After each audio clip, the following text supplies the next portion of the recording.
कादम्बिनी शास्त्र, जो कि पंडित मधुसूदन ओझा जी ने, जिनका जन्म 1925 के आसपास हुआ था, संवत 1923 में उनका जन्म हुआ था, और लगभग 160 वर्ष के आसपास उनको हो गए।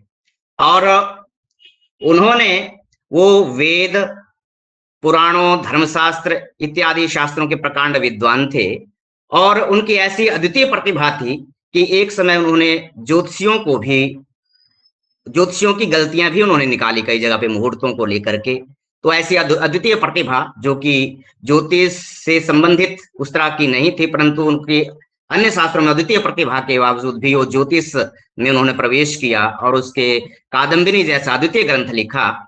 यद्यपि हमारे भारत देश के विश्वविद्यालयों में कादम्बिनी ग्रंथ पाठ्यक्रमों में बहुत अधिक नहीं पढ़ाया जाता, परंतु कादम्बिनी से संबंधित जो अन्य संहिता शास्त्र हैं, जैसे बृहद संहिता, भद्रबाहु संहिता, अद्भुत सागर, नारद संहिता इत्यादि ग्रंथ भी हमें उपलब्ध होते हैं।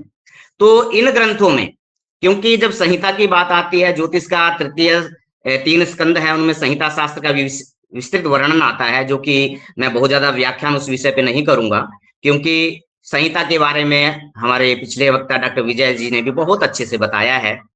तो इन ग्रंथों में भी जो कादम्बिनी संहिता ग्रंथ है हमारा, उस पर विचार विमर्श करते हुए मेरा जो आज का विषय है वो है भूकंप विमर्श।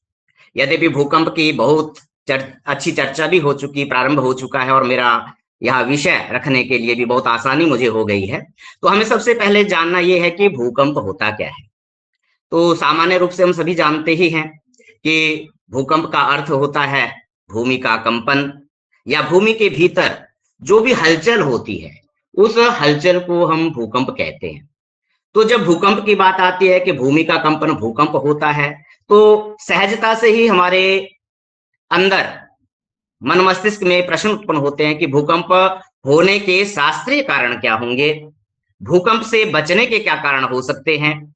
क्योंकि शास्त्रीय ग्रंथों के साथ साथ जो प्रायोगिक हमारे राष्ट्रीय आपदा प्रबंधन विभाग, गृह मंत्रालय की तरफ से जो भी दिशा निर्देश जारी हैं, उस तरह का भी मैंने शास्त्रीय और आधुनिक विचारधारा को जोड़ते हुए इस भूकंप विमर्श नामक विषय को रखने का प्रयास किया है। तो भूमि का कंपन भूकंप कहलाता है, भूमि के अंदर होने वाली हलचल।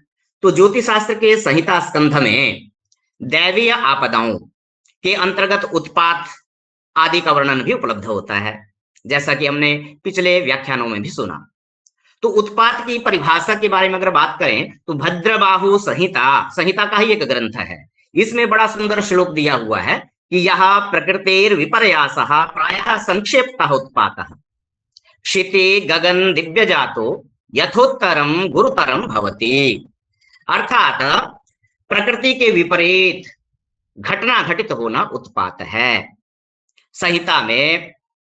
संहिता शास्त्र में उत्पात के विषय में कहा गया है कि त्रिविधोत्पातः, कि 3 प्रकार के उत्पात होते हैं।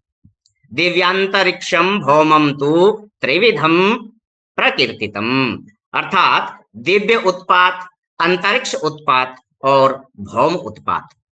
तो संहिता शास्त्र के अनुसार ग्रह नक्षत्र आदि में विकार जनित द्युलोक में जो उत्पात होता है उसे दिव्य उत्पात कहते हैं। उल्कापात, दिगदाह, अंतरिक्ष उत्पात की बात कर रहे हैं अभी हम।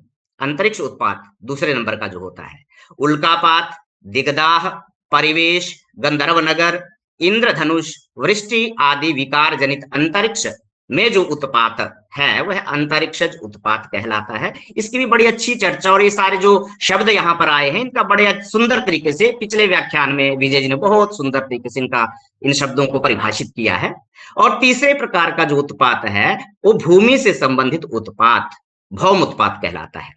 तो भौम उत्पातों के अंतर्गत ही भूकंप के लक्षण और कारणों का भी वर्णन उपलब्ध होता है।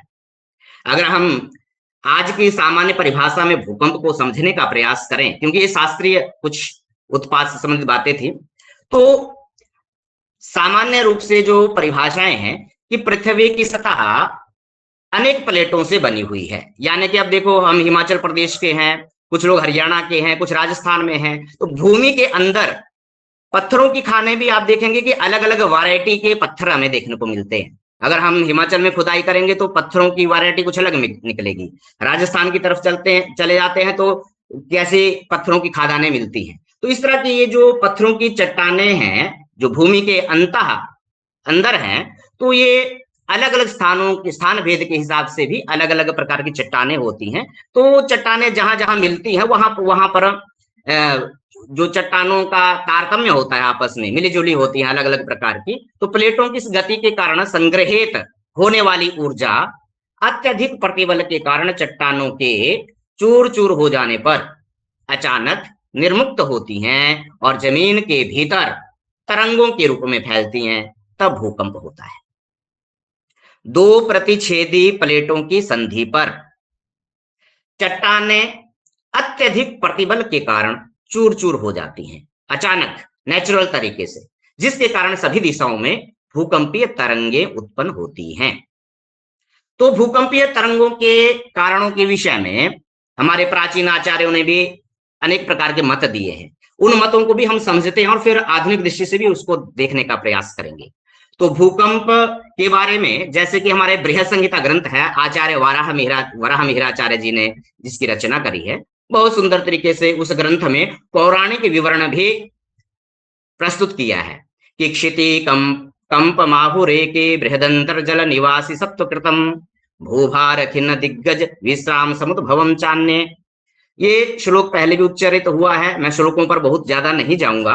तो जिसका अर्थ है कि जल में निवास करने वाले प्राणियों के बल प्रयोग से कैसे भूकंप उत्पन्न होता है। शास्त्रीय दृष्टिकोण जो बताया है कि जल में निवास करने वाले प्राणियों के बल प्रयोग से भूकंप उत्पन्न होता है। फिर दूसरा बताया कि भूभार से श्रांत दिग्गजों के दीर्घ निश्वास से, लंबे श्वास प्रश्वास से। जब हम दिग्गज शब्द को यहाँ पर देखने का प्रयास करते हैं तो इसका नारद संहिता, जो महर्षि नारद ने जिस ग्रंथ को रखा है, तो उन नारद संहिता में बड़ा सुंदर श्लोक दिया है कि भूभार खिन्न नागेंद्र दीर्घ निश्वास संभव भूकंप सोअपि जगताम अशुभाय भवेत् तथा। अर्थात पृथ्वी के भार से जब शेषनाग खिन्न होते हैं तथा वे दीर्घ निश्वास लेते हैं तो जोर जोर से श्वास लेने से भूकंप होता है। वह जगत के अशुभ के लिए होता है। यहां पर नारद संहिता के टीकाकार ने, अभय कात्यायन जी ने, बड़ी सुंदर टीका में वर्णन किया है कि जो शेषनाग शब्द है, ये शेषनाग शब्द वो नहीं है जिसको हम अक्सर समझते हैं शांत, वो शेषनाग नहीं है। यहां पर बड़े सुंदर तरीके से अभय कात्यायन जी ने नारद संहिता की टीका जिन्होंने करी, बड़े सुंदर तरीके से लिखा है कि पृथ्वी के भीतर के केंद्रीय बल तथा गुरुत्वाकर्षण शक्ति का नाम ही शेषनाग है। शेषनाग किसे कहा? बोला पृथ्वी के केंद्रीय बल तथा गुरुत्वाकर्षण शक्ति का नाम ही शेषनाग है। यह शक्ति पृथ्वी को संतुलित रखती है। इस शेषनाग के क्षुभित होने से तथा पृथ्वी के भीतरी चट्टानों के खिसकने से भूकंप आता है। नारद संहिता में वर्णन है कि पृथ्वी के भीतरी चट्टानों के खिसकने से भूकंप आता है, जो कि मैंने आधुनिक दृष्टिकोण से भी ऊपर थोड़ा बताने का प्रयास किया था कि इस तरह का विवरण वर्तमान में उपलब्ध होता है। फिर तीसरा पॉइंट आता है बृहद संहिता में जो श्लोक वर्णित है कि अनिलो अनिलेन निहतः क्षितौ पतन सस्वनम करोत्यन्ये केचित् दृष्ट कारितमिदमन्ये प्राहुराचार्याः। अर्थात वायु से वायु टकराकर उत्पन्न ध्वनि से भूकंप आता है, वायु से वायु टकराकर। और अगला बताया है कारण कि प्रजाओं के अदृष्ट से अर्थात प्रजाओं के प्रारब्ध से भी भूकंप आता है। भूकंप आने के अन्य भी प्राकृतिक एवं मानवीय कारण हमें उपलब्ध होते हैं। मनुष्य तथा अन्य प्राणियों के द्वारा प्रकृति अर्थात पृथ्वी के पर्यावरण के साथ छेड़छाड़ करने से, विशाल बांधों का निर्माण करने से, पानी के लिए भूमि की खुदाई करने से, कारखानों का निर्माण करने से, नाभिकीय विस्फोट से, राजमार्गों के बनने से, पर्वतों को काटने से, टनल पुल इत्यादि बनाने से और पहाड़ों के अंधाधुंध खुदाई करना, महानगरों में भूमि के भीतरी मेट्रो स्टेशन, मेट्रो मार्गों का निर्माण करना इत्यादि भी भूकंप के कारण बनते हैं। जो कि हम आधुनिक सुविधाओं में लेना चाहते हैं, प्रोग्रेस की तरफ आगे बढ़ रहे हैं, विकास की तरफ आगे बढ़ रहे हैं, परंतु भूकंप भी इन चीजों का कारण बनता है। आगे कुछ पौराणिक आख्यान भी उपलब्ध होते हैं जो कि हमारे ज्योतिषीय ग्रंथों में भी मिलते हैं। पाराशरादि ऋषियों के मत के अनुसार भूकंप के भी 5-6 श्लोक हैं। श्लोकों को का पाठ नहीं करते हुए ये श्लोक बृहद संहिता के हैं कि बहुत पहले आकाश से गिरते हुए तथा पृथ्वी से उड़ते हुए पंख युक्त पर्वतों से कंपित पृथ्वी देव सभा में ब्रह्मा जी से सलज्ज लज्जापूर्वक बोली, हे भगवान, आपने मेरा नाम अचला रखा है। हम सभी जानते हैं पृथ्वी को अचला भी कहते हैं कि आपने मेरा नाम अचला रखा है, परंतु भ्रमणशील पर्वतों से मेरा वह नाम निरर्थक सा हो चुका है। अतः मैं इस दुख को सहन करने के योग्य नहीं हूं। पृथ्वी के गदगद कंठ वाला, फड़कते अधर वाला, नमर और अश्रुयुक्त नेत्र वाला मुख देखकर ब्रह्मा जी ने कहा, हे इंद्र, पृथ्वी के दुख का शीघ्र शमन करो तथा पर्वतों के पंखों को नष्ट करने हेतु अपेक्षा हो तो वज्र का भी प्रयोग करो। आदेश स्वीकार करके इंद्र ने पृथ्वी से कहा, भय मत करो, किंतु शुभ और अशुभ फल ज्ञान के लिए वायु, अग्नि, इंद्र, वरुण दिन रात के क्रम से प्रथम, द्वितीय, तृतीय और चतुर्थ भाग में तुझे कंपित करेंगे। अर्थात दिन के पूर्व भाग में वायु, उत्तर भाग में अग्नि, रात्रि के प्रथम भाग में इंद्र और उत्तर भाग में वरुण तुझको कंपित कर सकेंगे। ये मत पुराण आदि के हैं जो कि हमारे ज्योतिषीय ग्रंथों में भी हमारे पराशर ऋषियों ने दिए हैं। अब हम भूकंप पर और डीपली जाते हैं कि ग्रीक भाषा की अगर हम बात करें तो उसमें भूकंप को सेस्मोस कहते हैं। जैसे शेषनाग की बात ऊपर भी आई, तो ग्रीक भाषा में भूकंप को शेषमोस कहते हैं, जो संस्कृत के शेषमूर्छ या शेषमूर्छ का अपभ्रंश रूप है। यह शब्द शेषनाग की मूर्छा को सूचित करता है। इसी शब्द से आज का सेस्मोलॉजी अर्थात भूकंप विज्ञान शब्द बना है। ज्वालामुखी विस्फोट आदि की भूकंपीय तरंगों को सिस्मोग्राफ यंत्र के द्वारा मापा जाता है तथा भूकंपीय तीव्रता को मापने वाले यंत्र का नाम रिक्टर पैमाना है। भूकंप के पूर्वानुमान के लिए 4 प्रकार के मंडलों की कल्पना की गई है, जो कि बहुत सुंदर तरीके से कूर्म के आकार का अर्थात कछुए के आकार का, जो कि हमारे अनुज डॉक्टर विजय जी ने बहुत सुंदर तरीके से वो कछुए का आकार दिखाया, उसमें नक्षत्रों की स्थिति दिखाई, वहां पर 4 मंडलों का वर्णन किया गया है। तो प्राचीन आचार्यों ने भूकंप के पूर्वानुमान के लिए जो 4 प्रकार के मंडलों की कल्पना करी है, उनमें सबसे पहले आता है वायव्य मंडल, दूसरे नंबर पर आग्नेय मंडल, तीसरे नंबर पर ऐन्द्र मंडल और चौथे नंबर पर वारुण मंडल। कादम्बिनी शास्त्र में भी भूकंप विषय के अंतर्गत ही इन मंडलों का वर्णन भी उपलब्ध होता है, जो कि श्लोक पहले भी उच्चारित किया जा चुका है, तमसा सप्तमे भौमे इत्यादि, कि भूकंप वायव्य, आग्नेय, ऐन्द्र और वारुण होते हैं, जिनमें से केवल ऐन्द्र भूकंप होने का यह साधारण कारण है कि राहु से 7वें मंगल होने पर, मंगल से 5वें बुध होने पर और बुध से 4थे चंद्रमा के होने पर भूकंप होता है, जब गोचर में ग्रहों की स्थिति ऐसी आती है जिनको समझने के लिए काफी समय देने की भी आवश्यकता रहेगी। और इसके बाद फिर आगे कादम्बिनी ग्रंथ में ही वही बात फिर से बताई है कि दिन के प्रथम, द्वितीय, तृतीय और चतुर्थ भाग में क्रम से वायु, अग्नि, इंद्र और वरुण के मंडल कहे जाते हैं। इन मंडलों का क्रम से वर्णन करते हुए भूकंप संबंधी ज्ञान को परिपुष्ट करने का प्रयास करेंगे। सबसे पहले वायव्य मंडल की बात करते हैं, जो कि कूर्म चक्र में भी हम बड़े अच्छे से देख सकते हैं। स्वाति ये जो वायव्य मंडल के अंतर्गत नक्षत्र आते हैं, उन नक्षत्रों के बारे में मैं बता रहा हूं कि स्वाति, चित्रा, उत्तरा, फाल्गुनी, हस्त, मृगशिरा, अश्विनी, पुनर्वसु, ये वायव्य मंडल के नक्षत्र हैं। और जब वायव्य इन नक्षत्रों में किसी भी नक्षत्र में जब भूकंप आता है तो वह वायव्य मंडल का भूकंप कहलाता है।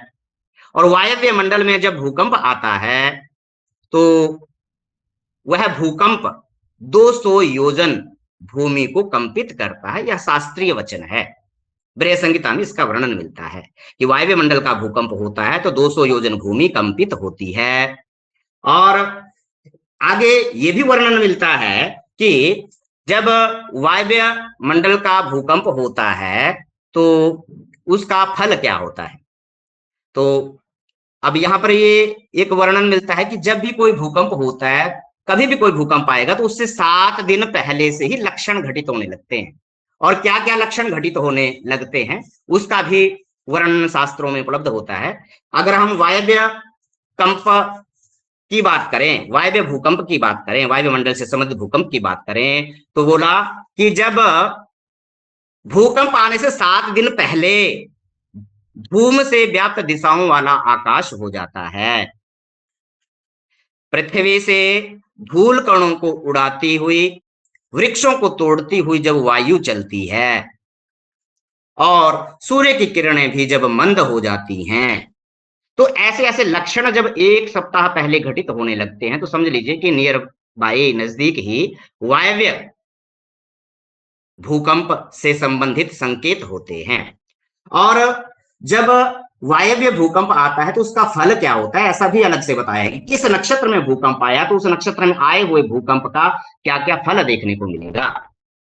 तो इस वायुमंडल में होने वाले भूकंप के बाद राजा, फसल, व्यापारी, वेश्या, शिल्पकर्म तथा वर्षा की हानि होती है, ऐसा कहा गया है। धूम्र से आकुलित दिशा वाले आकाश में वायु की रज को फैलाता हुआ और पेड़ों को काटता हुआ यह चलता है और सूर्य मंदकांति हो जाता है। ये दूसरे कादम्बिनी शास्त्र के अनुसार ये वर्णन है। जो मैंने पहले भी कुछ बात करी वो बृहद संहिता के अनुसार, और सेम बात वही कादम्बिनी में भी कही गई है। और दूसरे नंबर का जो भूकंप आता है तो दूसरे नंबर का हमारा मंडल है आग्नेय मंडल।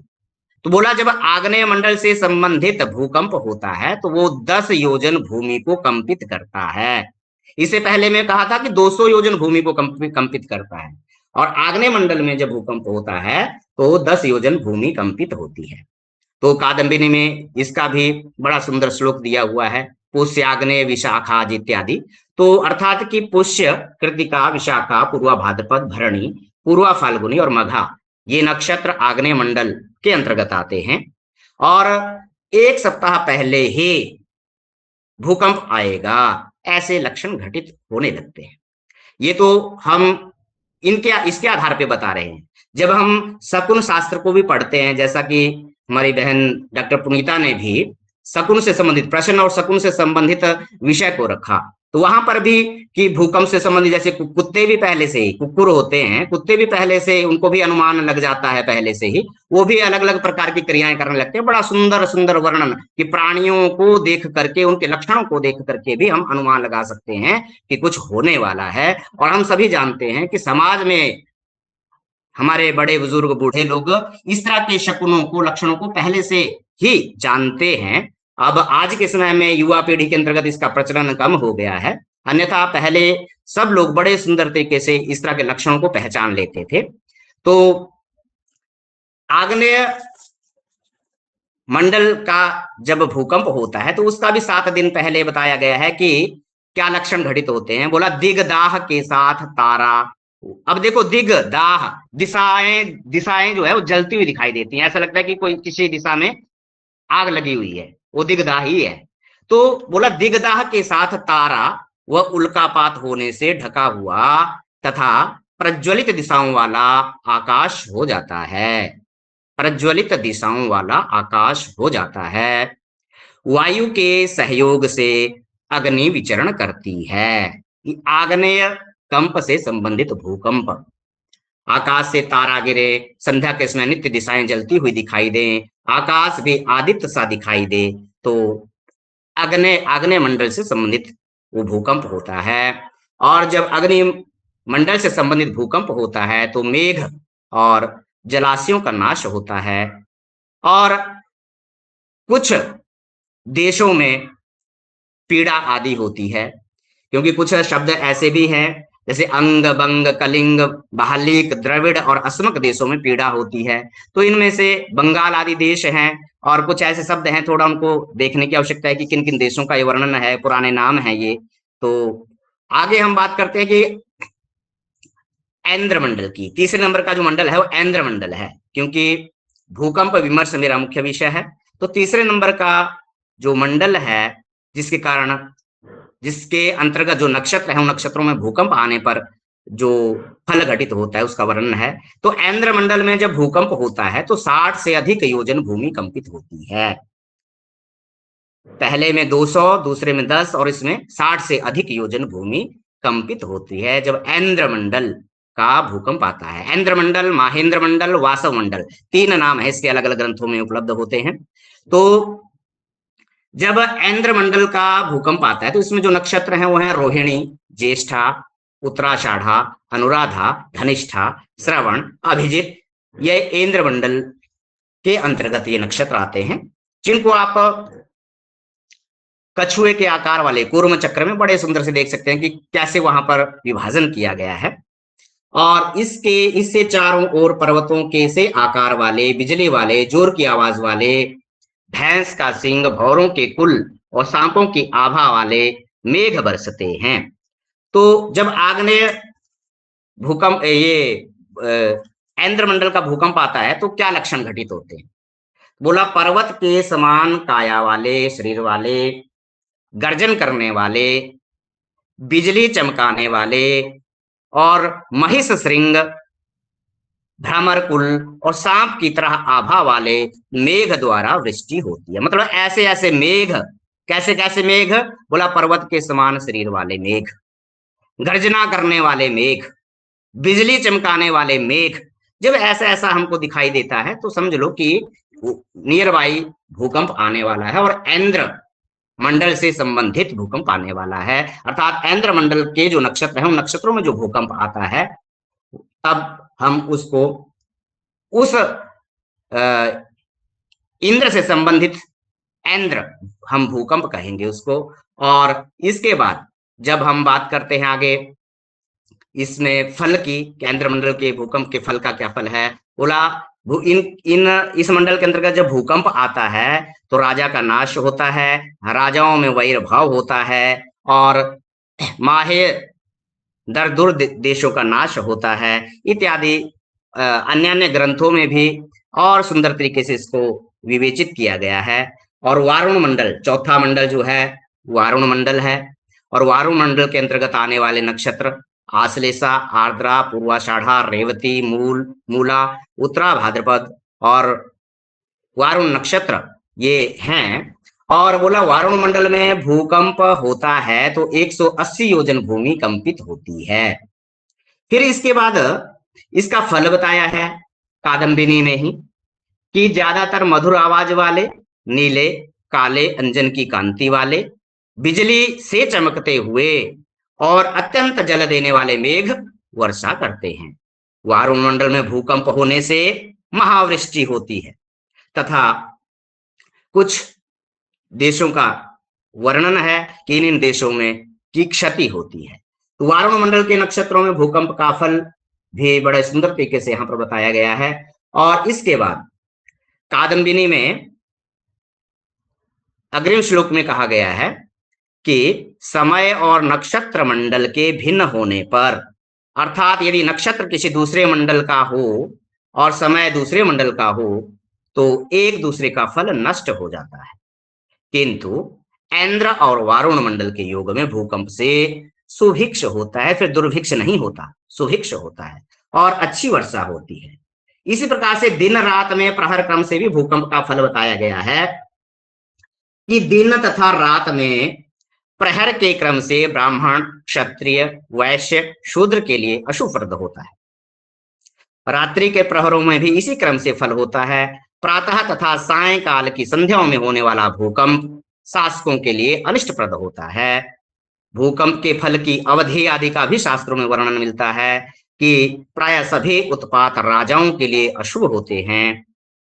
कभी भी किसी भी प्रकार का उत्पात हो जाए और हमें दिख जाए तो राजाओं के लिए सबसे पहले वो अशुभ होते हैं, बाद में प्रजा के लिए। भूकंप का फल उसके आने के 6 मास के भीतर प्राप्त होता है। दिगदाह का फल 2 मास के भीतर होता है और आंधी का फल तथा अन्य उत्पातों का फल 5 मास के भीतर प्रकट होता है। तो कहने का मतलब है कि हमारा देखिए जो संहिता शास्त्र है, इस संहिता शास्त्र में हम चाहे उल्का की बात करें, निर्घात की बात करें, परिवेश की बात करें, दिगदाह की बात करें, गंधर्व नगर की बात करें, उत्पात आदि की बात करें, प्रकृति में हम सूर्य को देख करके, चंद्रमा को देख करके, उनके लक्षणों को देख करके, बादलों को देख करके, वृक्षों को देख करके, वृक्षों की चमक दमक को देख करके, कौए को देख करके, कुक्कुर को देख करके, नेवले को देख करके, अलग अलग प्राणियों को देख करके, उनके शकुनों को ध्यान में रखते हुए भी इस तरह के जो भूकंप आदि समस्या है उनका भी वर्णन देखने को मिलता है, उनका भी अनुमान लगता है। जैसे शकुन शास्त्र में ही वृष्टि से संबंधित बड़ा सुंदर हमारी बहन ने वर्णन किया, तो वहां पर ये भी आता है कि चींटियां भी जब जमीन से निकलने लगती हैं, उनको पंख लगते हैं और उड़ने लगती हैं, तो बृहद संहिता में ऐसा भी वर्णन उपलब्ध होता है। तो बहुत ज्यादा बारिश होती है, तो शकुनों के आधार पर भी यह हमारा जो ग्रंथ है, संहिता शास्त्र है, और मधुसूदन ओझा जी ने जो कादम्बिनी की रचना करी है, यह अर्वाचीन ग्रंथ है, लेटेस्ट ज्योतिष से संबंधित संहिता ग्रंथ यही है, जिसका प्रचलन अभी पढ़ने की दृष्टि से कक्षाओं में, शास्त्रीय आचार्य आदि में नहीं देखने को मिलता है। तो बहुत ही दुर्लभ ग्रंथ है, बहुत सुंदर ग्रंथ है। और इसके बाद में लास्ट में, क्योंकि भूकंप क्या होता है, भूकंप आने के कारण क्या होते हैं, परंतु हम भूकंप से बचें कैसे, इसके लिए भी राष्ट्रीय आपदा प्रबंधन विभाग, गृह मंत्रालय दिल्ली की ओर से भी बहुत सुंदर दिशा निर्देश जारी हैं कि हम भावी भूकंपों को, देखिए हम रोक तो नहीं सकते, भूकंप तो आएगा ही आएगा, हम नहीं रोक सकते, हमारा सामर्थ्य नहीं है, मनुष्य का सामर्थ्य नहीं है, परंतु अगर हमको कुछ आइडिया लग रहा है, अनुमान लग रहा है, तो हम सावधानी बरत सकते हैं पहले से ही, कुछ शंकाएं अगर हमें लग जाएं। और भवन निर्माण, देखिए राष्ट्रीय आपदा प्रबंधन गृह मंत्रालय के जो साइंटिस्ट है, हमारे वैज्ञानिक है, उन्होंने भी ये बड़े जबरदस्त तरीके से बताया है कि भवन निर्माण की सुरक्षित पद्धतियों के द्वारा क्षति एवं हानि की सीमाओं को निश्चित रूप से कम कर सकते हैं। हम जब मकान बनाते हैं ना, तो उसको ऐसा नहीं कि ढीला ढाला बना दिया और दीवारें खड़ी कर दी और हमारा मकान बन गया, नहीं। आजकल के समय में तो अब सरकार ने कंपल्सरी कर दिया आगे से आगे कि मकान जब भी बनाना हो तो मकान जो है वो भूकंप से संबंधित समस्याओं को दूर करने वाला है, उस तरह का स्ट्रॉन्ग बन रहा है कि नहीं, इन बातों का भी ध्यान रखना आवश्यक है कि नींव कितना देना है, कितना गहराई पे देना है। वास्तुशास्त्र में इसका बड़ा सुंदर वर्णन उपलब्ध होता है। तो भूकंप से पहले हम क्या करें, राष्ट्रीय आपदा प्रबंधन ने जो बताया है, भूकंप के समय क्या करें और भूकंप के बाद क्या करें, क्योंकि भूकंप विमर्श पर चर्चा हो रही है और भूकंप से संबंधित हम सुरक्षा क्या करें, अगर हमें वो पता नहीं है तो हमारा आज का व्याख्यान का भी कोई औचित्य नहीं रह जाता। तो यहां पर अगर हम बात करें तो एक मिनट,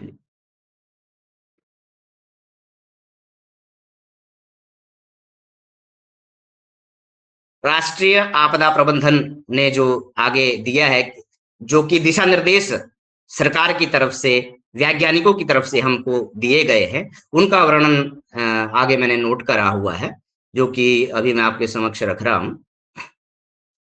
तो हम भूकंप से पहले क्या करें, भूकंप के समय क्या करें और भूकंप के बाद क्या करें। भूकंप के मामले में यही होता है कि भवन बनाने की पद्धतियों को उपयोग में लाना अतीव आवश्यक है। भवन कैसे बनाया जाता है, विधि विधान से शुरू करना चाहिए, अच्छे से स्ट्रॉन्ग मटेरियल यूज करते हुए, और जो भी मानक निर्धारित है भवन निर्माण करने के लिए, उनको बड़े ईमानदारी के साथ उन मानकों का पालन करना चाहिए। भवन का डिजाइन आदि, भूकंप के दौरान हम क्या करें, इसके लिए भारत सरकार ने जो बताया है कि सामान्य से सूत्र हैं जो कि पब्लिक को, सामान्य जनता को समझाने के लिए भी उन्होंने दिए हैं कि झुको, ढको और पकड़ो। अर्थात भूकंप के दौरान अगर भूकंप आता है तो बोले फर्श पर लेट जाना चाहिए और मेज या डेस्क के नीचे छिप जाना चाहिए। मेज या डेस्क को पकड़ ले ताकि वह फिसल कर आपसे दूर ना जाए। यदि आप पुराने मकान में हैं तो सुरक्षित मार्ग के द्वारा शीघ्र बाहर निकल जाएं। अगर हमें लगता है कि हमारा मकान बड़ा जर्जर है, बहुत अच्छी कंडीशन का नहीं है, तो हमें जल्दी से जल्दी सुरक्षित मार्ग के द्वारा बाहर निकलने का प्रयास करना चाहिए।